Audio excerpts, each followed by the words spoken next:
an'izay rehetra malala an'Andriamanitra sady voantso no masina ho aminareo anie havana ny fahasoavana sy ny fiadanana avy amin'ilay Andriamanitra ray sy Jesoa Kristy tompontsika. Amen. Mifidy ny azy Andriamanitra. Mifidy ny azy Andriamanitra.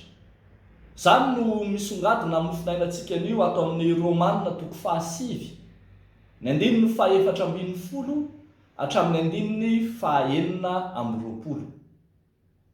Mifidy ny azy Andriamanitra. Fifidianana izay misongadina araka amin'ny tenin'Andriamanitra izay hitantsika ao amin'ny Soratra Masina. Hitantsika izany fifidianan'Andriamanitra ny azy zany raha manjohy ny tantara isika nanomboka tamin'ny Abrahama, patriarka fahizay. I Abrahama dia niteraka amin'ny Isaka sy Ismaely, fa Isaka no nofidian'Andriamanitra ho taranaka ho azy. Avy eo indray Isaka niteraka ny Jakoba sy Esau, dia i Jakoba no nofidiny fa tsy Esau, satria nifidy ny azy Andriamanitra. Ao amin'izany dia hitantsika fa miankina amin'Andriamanitra irery ihany ny safidy. Masy mandihy dia amin'ny safidiny Andriamanitra. Ary hitantsika ry nitoy an'izany tantara izany any amin'ny bokin'ny mpaminany dia mahita isika fa Andriamanitra no mifidy ny olona. Miantsony tsy oloko aho hoe oloko izy any amin'ny bokin'ny Hosea ohatra. Ary hitantsika tsara fa nisy izay sisa tamin'ny taranaka nofidian'Andriamanitra. I Paoly apôstôly eto amin'ny bokin'ny Romanina dia manasongadina izany fifidianan'Andriamanitra ny azy zany tsy miankina amin'ny taranaka fa miankina amin'izy Andriamanitra irery ihany. Misy ny avy amin'ny taranak'i Abrahama kanefa tsy voafidy. Ary eto ary dia hitantsika fa misy ny avy amin'ny firenena hafa kanefa mandova ny fifidianan'Andriamanitra. Hoy ny 2:4 manao hoe dia isika izay nantsony koa tsy avy amin'ny jiosy ihany fa ny avy amin'ny jentilisa koa. Dia hitantsika miandalana eto ny fanazavana fa Andriamanitra mifidy ny azy izy, tahaka ny fifidianany an'i Mosesy ohatra tetsy an-daniny izay zanaky ny teny fikasana, fa ny Egyptiana kosa tsy voafidy.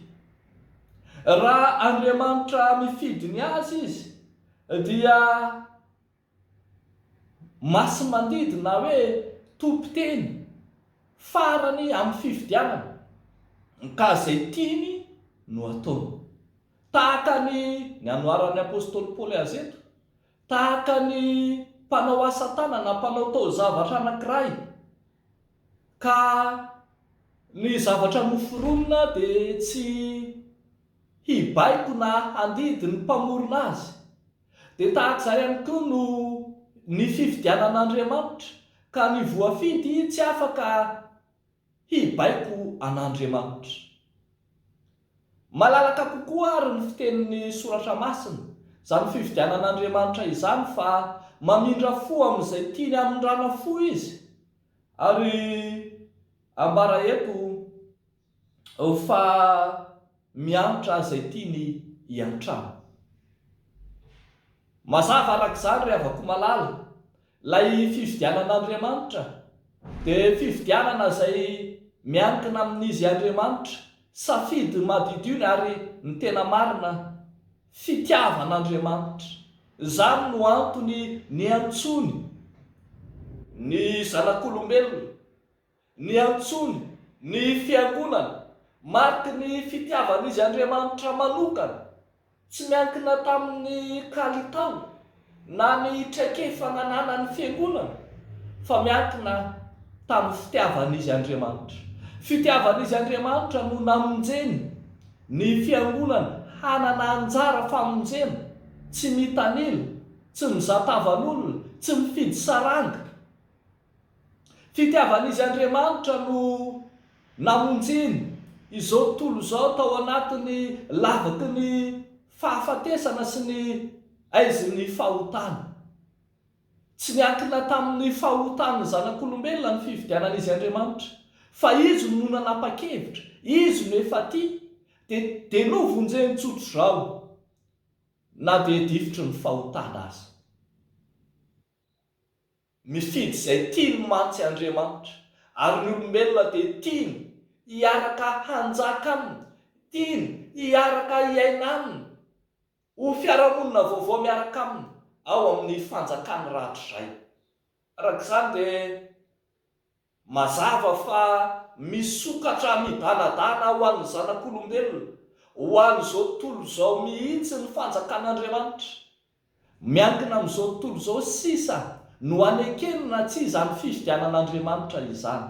Miankina amin'ny olombelona sisa ny fanapahan-kevitra hanaiky ny safidy n'Andriamanitra. Raha vao koa malala ny tompo, miavaka amin'ny samy zavaboary ny zanak'olombelona, ary miavaka amin'ny samy zanak'olombelona ny fiangonana, satria nofidian'Andriamanitra manokana ho any amin'izany anjara tsara izay efa nomaniny dia ny fiainana mandrakizay ny fanjakany raha teo izany. Andeha isika riavaka, tsy andrarak'ilombian-doha, fa hihevitra mandrakariva zany fifidianan'Andriamanitra sarobidy loatra, manan-danja, eny misy vidiny eo anatrihan'Andriamanitra loatra. Izy no efa niteny fa satria malala eo masoka ianao, eny be voninahitra ianao sady tiako. Izany no antony hifidianan'Andriamanitra anao. Koa aza variana mamita teny, aza variana manimba tena indraindray fatrapanamelo tena loatra, ka tsy mijery afa-tsy ny fahalemenao. Andriamanitra kosa tsy mijery afa-tsy ny finiavana ianao ho vonjeny, ary zany no tsy ambaratelo atolotra Andriamanitra ho anao ao amin'ny Soratra Masina. Dia n'Andriamanitra irerian'ny voninahitra, ho aminao kosa ny famonjena. Amen. Ivavaka isika. Andriamanitra, misaotra anao zahay, nanaiky nifidy anay manokana, nifidy anay amin'izao maha izahay anay izao, fa efa nianto sy nifidy izao tontolo izao ianao mba ho vonjena, ary dia mananjara, samy mananjara zahay amin'ny zavaboary rehetra, fa tianao hiara-manjaka aminao any amin'ny voninahitra ao rahatrizay.